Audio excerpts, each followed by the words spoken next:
Hey ladies, this is probably like the busiest time of year, and unfortunately, very often the most stressful time of year. So I just want to pop on and see how everybody is doing. In my quiet time this morning, I was reminding myself of all the things I have to remind myself every single year at this time. So I thought, what better than to just go hang out with my girlfriends. We can talk about it all together, and I'm just hoping that you have some really great survival suggestions that you'll leave in the comments too, because I truly, you guys, believe that the way that we really thrive as women is when we come together, we encourage each other, we uplift each other, and more importantly than anything, that we make each other laugh. Sometimes the hardest part of Christmas is the illusion that it's the happiest time of the year. And for some of us, it might not be. In fact, it might even be the opposite. So when you look around and everyone is seemingly having a Hallmark Christmas, it could sometimes make us feel a little lonely or even sometimes sad. So here's what I do. I sit down and I make a list of all my blessings. And I don't care how doom and gloom of a life you have, if you sit down and just put a little effort into writing down your blessings, you will be surprised at what an awesome life you have. And then every day I look at that list and I'm grateful, because I also tell myself, if I'm not grateful for the blessings that I already have, like what's keeping God from taking them away from me? If I'm only dwelling on the negative and I'm not grateful for the blessings, like why am I allowed to have my blessings? So I'm very careful to be grateful, because I do have an incredible life. And maybe you do have that Hallmark Christmas. You have a ton of extended family, your children, your grandchildren, a billion friends. That comes with its challenges and stresses as well. I mean, hosting and shopping and parties. I mean, it's exhausting. When I feel completely overextended, I remind myself it's okay to say no.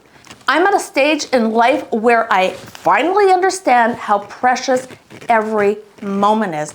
And I am not going to do things that I don't want to do. I mean, obviously, there are things that I don't want to do that I have to do. But if I'm doing things out of obligation or just because I feel bad to say no, like that's not a good reason. That's not okay.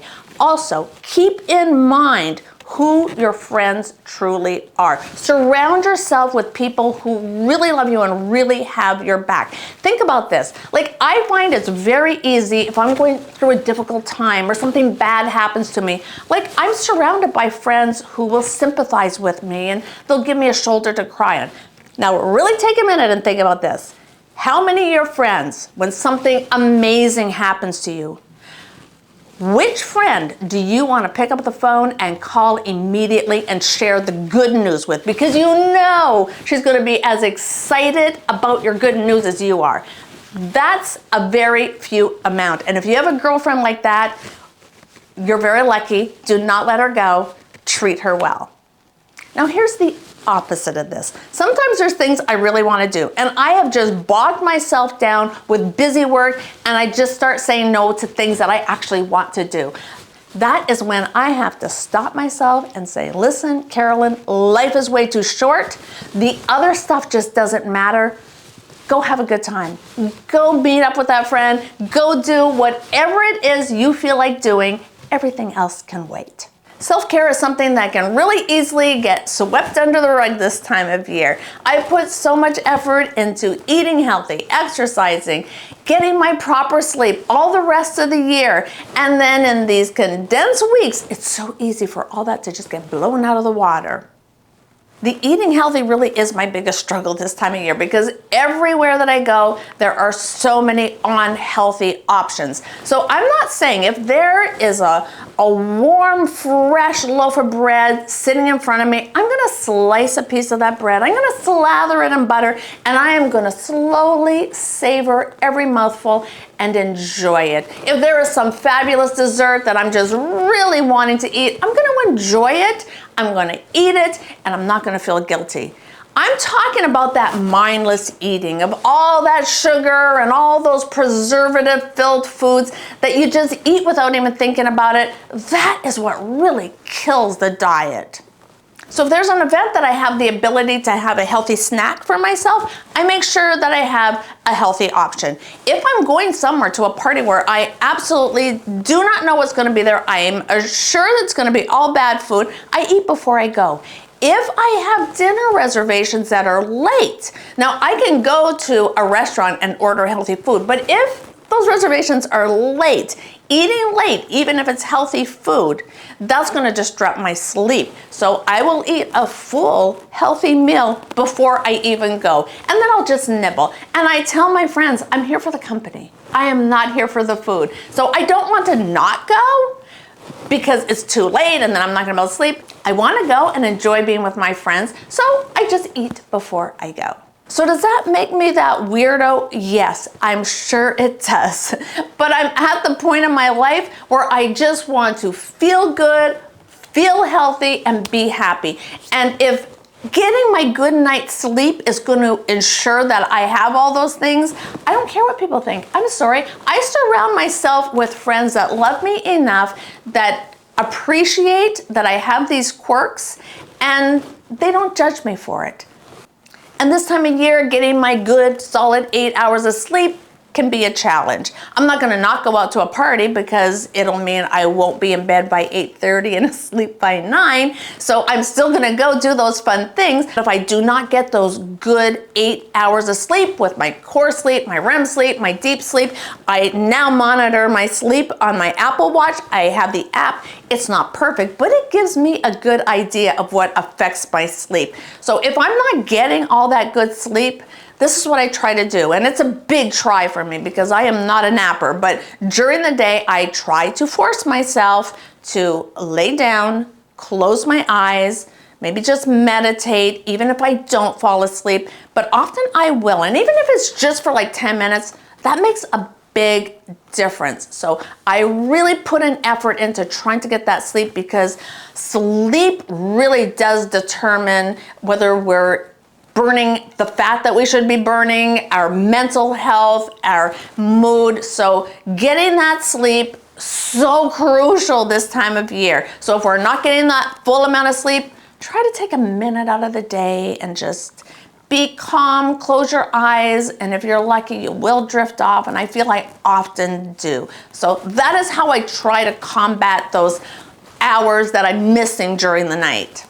Exercise is an easy one for me because I just love exercising so much. I just feel so good when I exercise and I feel so bad when I don't. So it's not really hard for me to push myself to get out there and exercise, but sometimes the days do get really busy. So I just make sure I get my workout done first thing in the morning, and then if the day just gets away from me, I've already done it. So that is the simplest thing that I do, is make sure before anything else happens during the day, that is top of my list, important thing to get out of the way, is make sure if it's just a walk, whatever it is, that I get some form of exercise done first thing in the morning. How about I throw an unpopular opinion out there? So I'm not gonna say that I don't drink anymore, but I kind of don't really drink anymore. It doesn't call my name. Those empty calories, I don't feel great after I drink, and I can definitely see it in my sleep, that deep sleep, you know, your deep sleep, your REM sleep, your core sleep. That deep sleep is what repairs your brain, helps to avoid Alzheimer's, really affects your mood. By just one drink, I can see it affect my sleep. So when I know that, those empty calories just doesn't call my name. And this time of year, it's all about celebrating. It's about having a toast, bringing in the new year, celebrating friendships, 1 toast, 2 toasts, 3 toasts. So more than one drink, I'm really not feeling well. I'm not feeling well after 1 drink. So I'm really drawn to I love my Perrier. I love a little Pellegrino. Am I still being sucked in with peer pressure at 61 to have a drink just to fit in? Because people don't like when you don't drink. So sometimes I'll fake drink, but I've kind of gotten to the point where it's like, They already know I'm a weirdo because I'll eat before I go out. So what's to stop me from just ordering a Perrier, right? I mean, if they love you and they're your friends, they're gonna understand. So I do still drink.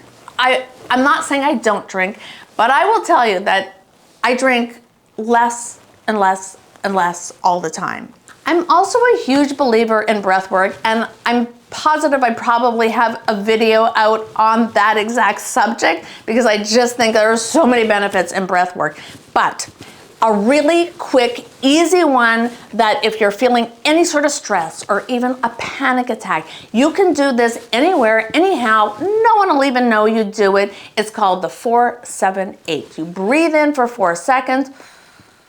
You hold your breath for 7 seconds. You let it go for 8 seconds.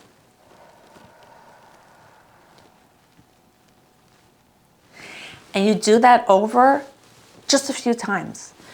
And you will be surprised at how it just calms you down in that very moment. It's quick, it's easy. I always keep that in my back pocket.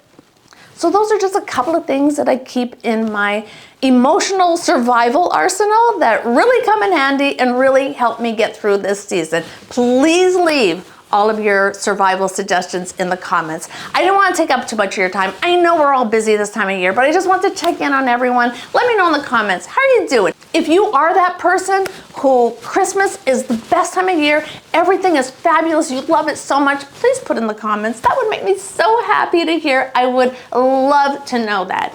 But that's it for today, ladies. Just remember, life is short. Embrace every single second. We are never getting today again. So go do something fabulous. Mwah. I love you so much. Bye.